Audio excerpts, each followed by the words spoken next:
Hey, greetings from the Florida Keys, friends. This year I'm excited because I have clients from all over the place coming in to do some fishing. We're having this theme called Get on the Boat, and it's exciting.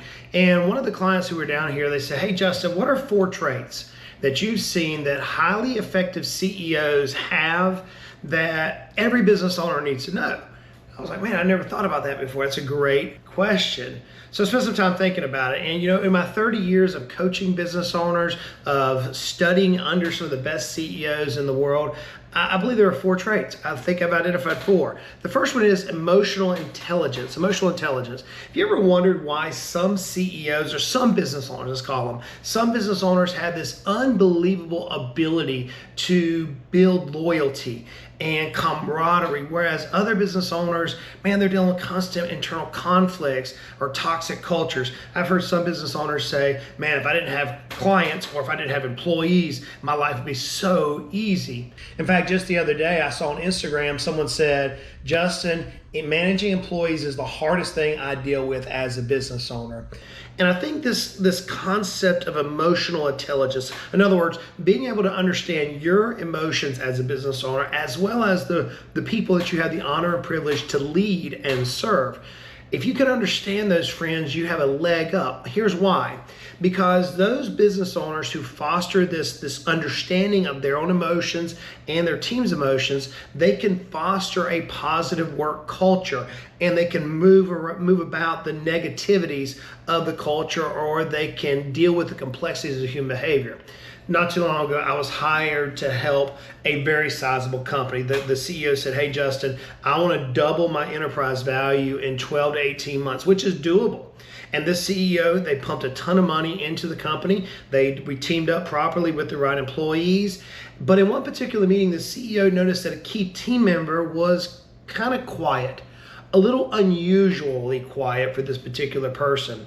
And instead of ignoring this behavior, or even fussing about the behavior, the CEO, because of their high EQ, the emotional intelligence, the high intelligence they had around that particular person, they pulled that person aside and had a one-to-one conversation. And the CEO, I was watching them as they was empathizing, they were understanding, they were dealing with this particular person, which was very unusual. And what had happened was that particular employee had wanted to speak up, but it got shot down kind of in a rude way. I missed that during the coaching session. It was my fault. I should have stopped it. But the CEO noticed it. And that one employee had a key strategy they wanted to ask a question about, but they were scared to. They were scared of being confronted again. Yet that one key strategy is exactly what that company needed in order to meet their objectives. Now, if this CEO had not had a high emotional intelligence amongst their team, then they may have never gathered this one key strategy that this team member had already come up with. So how do you acquire emotional intelligence? First one is you have to practice active listening and empathy towards your team members. There's one CEO that had a privilege of actually being employed underneath after selling my company, and he showed empathy in a way that I've never seen another business owner, another CEO show empathy. He actually impacted my life in a way that I began to want to lean into this empathetic leadership that he had. If you want to acquire emotional intelligence, then lead with empathy, friends. Lead with empathy. Listen to your team. The other one is you've got to manage your stress. Whenever we're constantly wound tight, we start feeling it. For me, it's up here in my neck. Maybe it's somewhere else in your body where your body begins to show signs of stress. Man, you're like a spring that's been compacted, and just one little thing, boom, and it's like, boom, here they go. I have a hard time with this. I try to do my best to manage stress, but I've noticed that the best CEOs, they have a way to manage stress, and whenever that stress starts to come up, you'll see them stay under composure, and they'll often retreat in order to gain their composure before they come back and deal head on with that particular issue. And then you want to foster an environment. Now, this is a little harder, but you want to foster an environment where feedback and conflict, productive conflict, is encouraged and valued. So again, go back to that illustration. That employee could have used some coaching, and we did work with that employee post that particular event, and they went on to be a leader in the company. But every company needs to have this ability, this environment where they're encouraged to speak up, to provide feedback. So emotional intelligence is the very first one. As a business owner, how do you sleep at night? Are you constantly anxious about ever-changing market trends, your employees, the problems at work, supply chain disruptions, critical decisions, key customers leaving the company? It's like you can't grow your company beyond its current state. And friends, if you're in this position, it can be a nightmare. The burdens you bear are not for the faint of heart, but there's good news. The Value Growth Academy will help you take control of your business and silence the noise that keeps you up at night. Focusing on the 8 key areas of your business, the Value Growth Academy is designed to be completed at your own pace, and it offers a proven and repeatable system for growing the value of your business while carefully and creatively scaling your systems and your processes. Don't let your business steal your peace. Take control by visiting justingoodbread.com/academy or click the link below.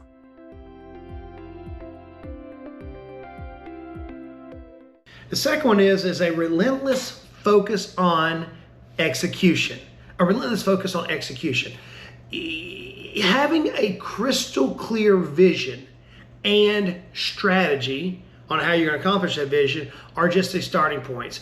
It is so easy to come up with ideas, especially for us as business owners. We come up with ideas on a regular basis.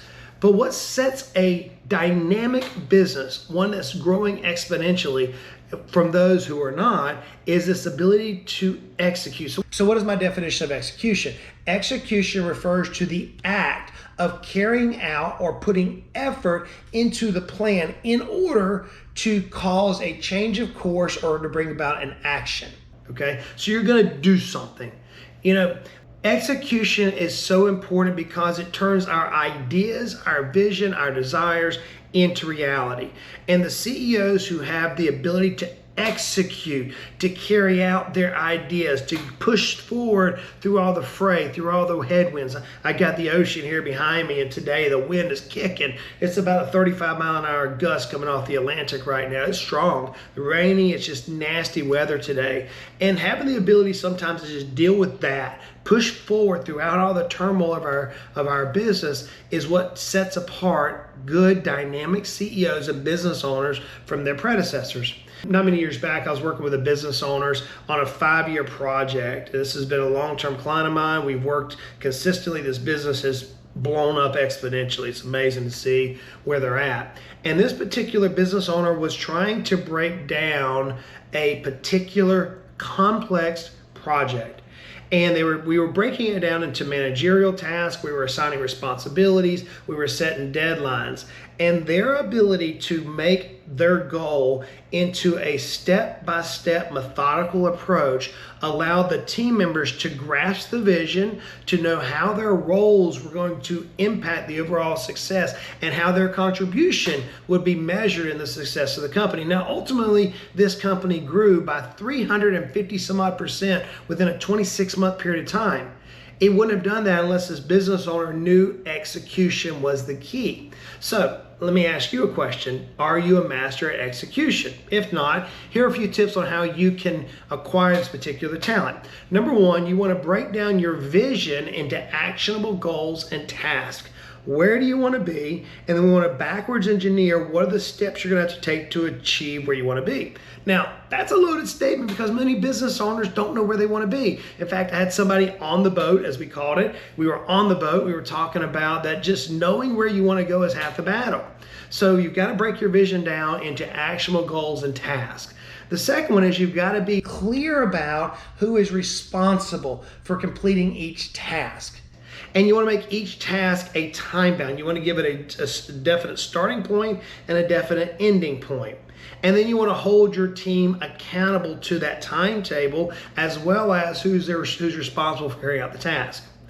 And this is the hard part around us business owners. We've got to be willing to adapt and adjust our strategy to stay on track, but not shift at every new shiny object. Execution is all about keeping the end in mind and pushing forward to that end. I often use the illustration of when I was cutting grass on a golf course. We had a contract back when I had my landscape company to mow the fairways of a particular golf course. And I was teaching employees, and I would say, pick the pine tree way off in the distance, keep your eyes on that pine tree, and whenever you start, let your blades down as soon as you come on the fairway, but keep your eyes on the pine tree, don't look down. Now, inevitably, you could always tell who looked down because the path was squiggly. You look behind and see that where the stripes should be, they were crooked and all kind of zigzaggy. That's what happens with execution. Those CEOs, those business owners who know where they're going and keep their eyes on the prize, they make a beeline, a laser straight path, if you will, to that destination. And execution is what is vital. Now, friends, these 2 points are critical, but these next 2 are vital. The third one is decisive leadership. Whenever I look at business owners who set themselves apart, who are best in class, they have the ability to lead decisively. Look, as you're working to grow your business, indecision can be your worst enemy. I want to talk about how indecision can destroy you. But first, let's talk about what I mean by decisive leadership. Decisive leadership is the ability to make swift and confident decisions as you're balancing both the analysis and the company's ability to act promptly. Why is decisive decision making so critical? Because it's at the core of effective leadership. Look, man, there's no doubt that you as a business owner, you're dealing with numerous daily, probably minute by minute decisions that have to be made. And decisiveness ensures that the opportunities are seized and the problems are addressed quickly. I've not fired many clients in my career. I've been consulting business owners now for about 10 years. I've been coaching business owners and watching businesses just exponentially grow. My own coaches talk to me about their horror stories. And I've not dealt with many horror stories, if you will, as a business coach. But I've had the need a couple times to let a client go. And I remember not too long ago, there was this client that I ended up not working with. We ended up parting ways. I, quote, fired the client. And the reason for it was the client would not make a decision. We had their goals crystal clear. We knew their vision. We knew where they wanted to be. But anytime it came to make key decision, the owner would almost like an ostrich stick their head in the sand. They just wouldn't make a decision. They would vacillate, almost dance around the idea, but never decide. And no amount of coaching would bring them to the point of decision. They would say, well, just so you decide for me. I'm like, no, it's your job to decide on what you want to accomplish. It's your job to be the leader of this company. It's not mine. It's not my business. I began working with them, but ultimately what happened, because of their indecision, the team began having turnover. Clients began having turnover. And a couple of years after I terminated them from my practice as a consultant, as a coach for them, their company folded. And I can tell you, friend, that indecision by the business owner was the nail in the coffin. I can tell you that. So how can you as a business owner acquire the ability to make good decisions? First is you gather relevant information and seek input from your key stakeholders within your company. Whatever the problem is, get feedback, get input, get the information you need, do the research, get your metrics from in your business, and get some input from internally. Next, you're going to get external input. Hopefully you have a coach and hopefully you have advisors. Oftentimes whenever we coach people, we can see things that the owners can't see. So get some input from the outside. And here's a golden nugget for you. If you do have a coach and they're giving you advice, sometimes just don't sit right with you. That's the advice more than likely you should be listening to. That's the advice that you probably should be making action on, because they can see things that you can't see. So get internal input from your team and get external feedback from your advisors and your coaches. Then you want to avoid the analysis by paralysis by setting a deadline for key decisions. You know, one of my things I like to do is if it's not a major decision, I'll make it in that moment. But if it's a decision that could impact the trajectory of the company or could deal with a team member or a customer, typically I'll let that decision bake for a day and I'll make my final decision on Thursdays. Thursdays for me are the days that I make hard decisions. Why? Because it gives me a chance to kind of unload my week, get through the storms of the week. Let me think about it. Let me pray about it. Let me get some meditation, do my research. And then on Thursdays, I'm usually the freshest for my decision making. Now, your day may be different, or your time of day may be different. You may not have to wait a few days. You may be able to make a decision within a few hours, within a few minutes. Ultimately, you want to set a time frame for you. And finally, friends, trust your instincts. I believe that God has created you and God has created me for what He's created us for. And I believe He's going to place things in our lives that we can't handle. I honestly believe that. And as we seek to to navigate, if you will, the problems, the challenges, the decisions that we have to make as business owners day in, day out, that we ultimately have this intuition. Once we got our internal feedback, external feedback, we have this intuition in our gut. That's the only way I know how to say it. You know, Jiminy Cricket, he had this song, always let your conscience be your guide. And I think there's some sound wisdom to that, but oftentimes my conscience will lead me away. But there is this thing, this internal intuition. Call it the Holy Spirit if you're a believer. Maybe it's your conscience. Maybe it's your intuition. Maybe it's your gut. Whatever your word is, ultimately you're going to have to lean into that. Trust your instincts. And then be prepared to pivot if new information arises. And here's the hardest part. This is the key for business quick decisions. Once you make a decision, if the outcome is negative, you, the business owner, own it. Always. If the team wasn't prepared, it's your fault. If the outcome for the decision was poor, you own it. And you own it in front of your team. Hey, guys, I made a poor decision. That's on me, guys. Y'all have to see it on the football team or the baseball teams. The players go, my bad, guys, my bad. As a business owner, you have to do that when you make a poor decision. But if you make a good decision, don't take the praise. Again, we're trying to build that emotional intelligence, right? That EQ, that number one. What you want to do if you make a good decision, praise your team. Hey team, that was an amazing choice here. Way to give me good counsel here on that. Guys, look at what we did. That was great work. All right, friends, the most critical trait that I see that sets apart best-in-class business owners from that who are average or below class, and that is this: visionary thinking. Number 4, the trait of being a visionary thinker. I consider this the single most important trait that a business owner must have towards their unprecedented or multiplicative growth or innovation. I believe it's visionary thinking. Now let's define our terms. Visionary thinking involves having a clear and compelling long-term outlook to the future. Clear, you can see exactly where you're headed. Or compelling, others can see it and they can taste it. They can look at it. They know where you're going. It's the ability to inspire others, both internally and externally, being able to inspire clients, vendors, your community, whatever it may be, and persuade them to that vision. But why did I choose this particular trait as the most important for effective business owners? It's this.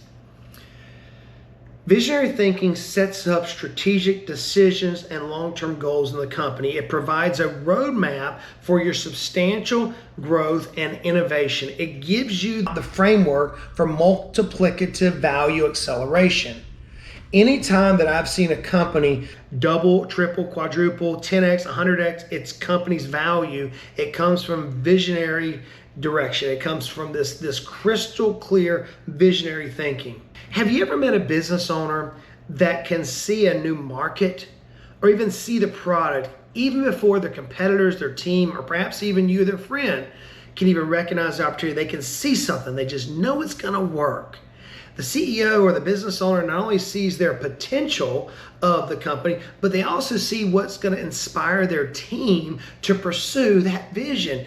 And they have this passion. They have this passion, man, that's going to say, look, we're going to charge hell with a water pistol, as I often say. We're going to charge hell with a water pistol. Their team can see that passion, and there's this commitment to this outcome.